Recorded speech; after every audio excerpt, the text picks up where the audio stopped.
So for those that are looking to get into NFTs, right? I mean, it's kind of overwhelming for newer people coming.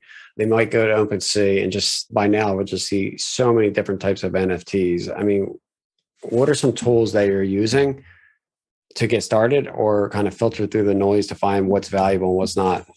The best thing you can do is find yourself a good Discord channel. A good Discord server is awesome because you're not only going to have a good channel that's dropping alpha, but you'll have a community of people that you can kind of vet these things off of.